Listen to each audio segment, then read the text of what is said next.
So as of right now in the NBA, we're about 20 games into the short 72-game regular season, and so far we've seen a few surprises in the league. We've seen a few teams that are really strong continue to be strong, and now that we're 20 games through the season, it's time we start looking back at some teams and how they've done so far this season and evaluating them. And today what I'm going to be doing is looking at every NBA team's biggest strength so far as a team and their biggest weakness so far as a team. Today I'll be focusing on the Eastern Conference side of things, and in the next video I'm going to be doing the Western Conference, so I'll go through all 15 Eastern Conference teams for today's video and really evaluate their biggest strength as a team and their biggest weakness. Before we start, make sure if you guys are new to the channel, hit that subscribe button so you don't miss out on any new videos and you don't miss out on the next one where I go through the Western Conference.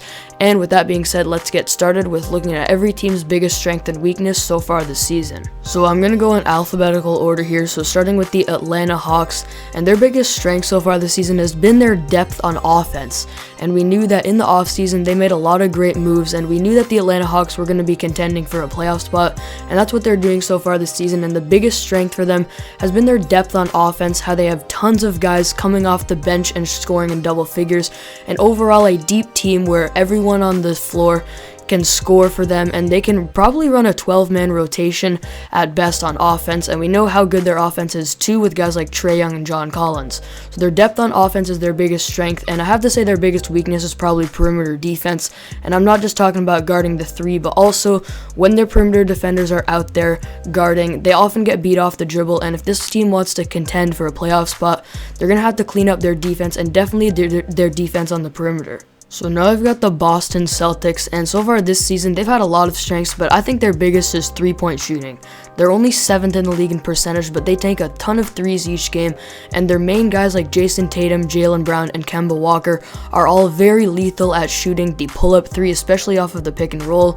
I mean, I'm a Raptors fan, I would know because of all the pull-up threes we got killed with in that playoff series last year, but those guys are very good at that. And then they also have tons of off-ball shooters, especially their young rookies like Peyton Pritchard and Aaron Nesmith coming in, and overall a very good shooting team. So that's their main strength. And then in terms of weakness, the Celtics are the closest thing you're going to get in the Eastern Conference to a flawless team. But if I had to pick one weakness for them, it would probably be rebounding. They don't have a lot of very dominant centers down low for them, and I think it's something they could clean up, and it's really mediocre for them. And if they clean that up, they're without a doubt championship contenders. Moving on to the Brooklyn Nets, which are the most interesting one of the video when it comes to strengths and weaknesses, but also the easiest. And I'm sure I speak for everyone when I say that we are definitely sure that the Brooklyn Nets' biggest strength is offense. We've seen so far this season how when James Harden came in, him and Kyrie Irving and Kevin Durant have all bought into winning, and they have a very dominant offensive system, which is, in my opinion, definitely the best in the league when it comes to scoring. And then their weakness is defense. I think they have the 20th ranked defense in the league right now, and when you look at their roster, they really don't have any good defenders. Maybe you could count Kevin Durant. I think his defense is sometimes a little bit overrated, but they have a few liabilities on defense, and they're going to have to clean that up if they want to contend to it for a championship. Next up, we got the Charlotte Hornets, who have also been a really interesting team so far this season, and they have a couple of big strengths, but their biggest one so far has been ball movement and playmaking. They're led by guys like Devontae Graham and, as we know, the young star LaMelo Ball, who are very good playmakers, and the Hornets actually lead the league so far in assists, averaging around 28 per game. Another big strength for them, which I'll throw in an honorable mention here, has been their zone defense. Obviously not good as one like Miami's, but their zone so far this season has been something that has kept their defense in check despite it not being very good on paper. So their main strength so far is ball movement and playmaking, and honorable mention goes to their pretty good zone defense. And then their weakness is just overall inexperience. This team has made a lot of careless mistakes down the stretch, and on defense they need to get better at communicating with each other when they're in their man and their zone. And overall, once this team gets more experience, they're going to be in the playoffs for sure. Moving on to the Bulls, and I'm going to be completely honest here, the Bulls were pretty hard to find a strength for, but I did end up going with their three-point shooting, which is 6th in the league in terms of percentage. They don't take a ton per game, and most of them are pretty open shots, but they have been a pretty good three-point shooting team so far this year. And when it comes to weaknesses, definitely their defense. As I mentioned in my standings predictions video when I had the Bulls all the way down at 13th, their defense has to be better if they want to contend for a playoff spot, and also their depth in general. A little honorable mention here for this one. Their main weakness is defense. Another one is depth. They're heavily relying on their starters, especially Zach LaVine, and if this team wants to make the playoffs, they're going to have to get more depth and a better defensive system. So now moving on to the Cavs, which is a really interesting one since so far this season they've definitely overperformed and are even looking to contend for a playoff spot. But when it comes to a specific strength for them that they're very good at, I couldn't really pinpoint anything out, so I just went with Colin Sexton. I mean, he's the reason they're playing so well this season. He's everything on their offense, and he's averaging 25 points per game. So I guess their biggest strength so far this year has just been his consistent play. And again, for their weakness, it was actually hard to pinpoint out one. They're a very kind of mediocre team that's not really completely good at one thing and completely bad at one thing. But when it comes to a weakness, I said ball protection, since they're pretty high in the league so far this year in turnovers, and as a young team, they need to clean that up. When it comes to the Detroit Pistons, they've been one of the worst teams in the league so far this season, but one of their biggest strengths has been depth. They can easily run a 10 to 12 man rotation, and the production off of their bench so far has been pretty good and pretty consistent. But with the main strength being depth and being one of the worst teams in the league, the weakness is pretty obvious, and it's star power. This team is relying on Jeremy Grant to be their superstar and averaged 25 points per game for them, which has been a huge plus for them as a team. But when it comes to star power on the Pistons, Jeremy Grant is probably their only top 50, 60, or maybe even top 70 player on the team. So they're in a rebuild right now, and they're going to have to find a star in the future if they want to get back to winning. Moving on to the Indiana Pacers, and their biggest strength so far this season has been their offensive flow. I've watched a few Pacers games, and watching their offense is really cool to watch because they do a lot of great things like smoothly run pick and rolls. They're a great three-point shooting team. They're good at driving to the basket and kicking, and overall a good offensive team that by the end of the season I definitely see having a top 10 offense because of how well it flows. And for weaknesses, they don't really have a huge weakness, but again, one of them is rebounding. Domantas Sabonis and Miles Turner are carrying this team on the glass, and other than them, the defensive and offensive rebounding is a problem for them. Now moving on to the Miami Heat, and they have definitely been one of the most disappointing teams so far this season. But one of their strengths that has carried over from last year is their zone defense. This team last year had the best zone defense in the league by far, and it's something they could go to when their man-to-man defense was struggling, and the players on their team perfectly fit into that, and while it hasn't been the same this season, it's still been their main strength. And then for their main weakness, they've had a lot of weaknesses so far this season without Jimmy Butler, but I have to say their main one is three-point shooting, which is incredible to say since last year they were easily one of the best three-point shooting teams in the league, and that's what was so good about their offense, but this season, it hasn't been good at all. Now I'll be talking about the Milwaukee Bucks, who have a lot of strengths, and an honorable mention for this one goes to their three-point shooting.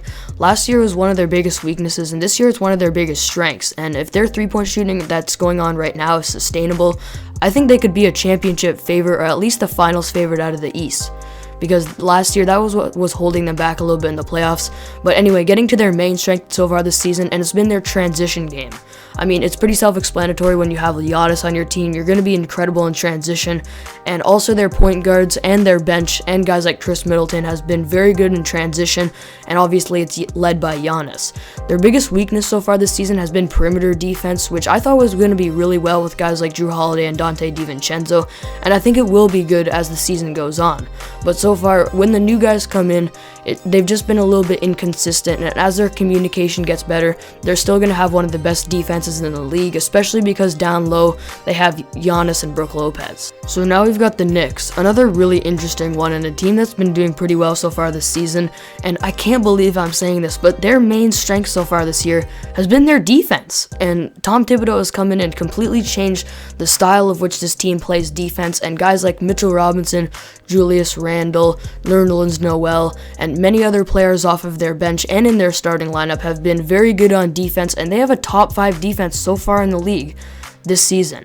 So I don't know if that's sustainable for them, but so far this year it's been great. And their weakness is just consistency. If this team can get more consistent with especially their young players, they're going to be a decent team and maybe even a playoff team. For the Orlando Magic, their biggest strength so far has been their depth and how players can come off their bench and make an impact to the point where they're a playoff team. They have lots of players scoring in double figures and doing well for them on defense, and overall they're a pretty versatile team that because of it is pretty mediocre. And this leads me into their main weakness, which again, like I said with the Pistons, is star power. The difference between the two teams is how Orlando's players are very versatile and are able to come in and impact the game at a playoff level, but for their star power, their only main star is Nikola Vucevic, and other than that, they might not even have a top 80 player on the team. So if they maybe trade for a star or sign one in the offseason, that's when I think they take the next step and become a contender. But with the way they are right now, they're just a maybe 8-seeded team. Moving on to the Philadelphia 76ers, who so far this year have been the top team in the Eastern Conference, which has definitely surprised me. Doc Rivers has come in and done a great job, and it all starts with their defense. Rivers has come in and done a great job with their defensive system, and he also has a luxury by having all defensive caliber players like Joel Embiid on the inside, Ben Simmons, Matisse Thybulle, and Shake Milton as role players as well, playing great for them on defense, and that's their main strength and why they're the top team in the league so far. Their biggest weakness is tough to point out as well, since they haven't really had a huge one so far this season, but it's still three-point shooting. And as you guys know, I didn't have the Sixers as high in my standings predictions because of their three-point shooting, and it's been doing pretty well this season for them, but it's still their main weakness, and if they're to add a few more sharpshooters, they're without a doubt championship contenders. So now we've got the Toronto Raptors, and if you guys watch their channel, you know that I'm a Raptors fan, and I could point out tons of strengths and tons of weaknesses so far for them this season, but their biggest strength is their transition game. And their transition game has been tops in the league for a few years now, and it is, again, this season, they are number one in the league in transition points per possession, and they're going to continue being the best transition team in the league because they have guys like Kyle Lowry and Fred VanVleet, and a lot of guys that can score around the rim.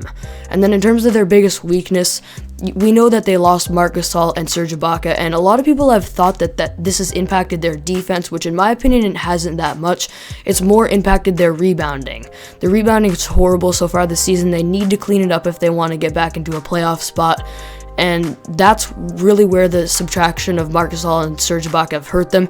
They've given up tons of second chance points this season, and they need to clean that up. I'm going to talk a little bit about this team's defense too, because a lot of people think that it's really gone downhill, and a few teams are figuring out the Raptors' signature style of defense, but over the last few games it's got a lot better, and it is still top 10 in the league in defensive efficiency, and if they can keep up the way that they're playing defense right now, my team is definitely going to be back in the playoffs.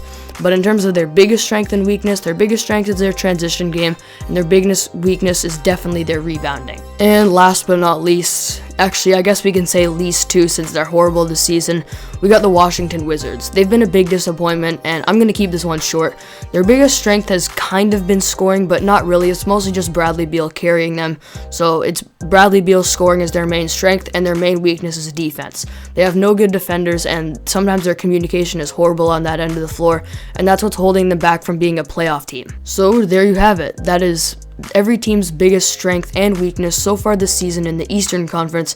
In my personal opinion, if you would change anything or have any other strengths and weaknesses for these teams, make sure to leave them in the comments, and stay tuned for next video where I look at the Western Conference teams. Thank you all for watching this video, and I'll see you guys in the next one.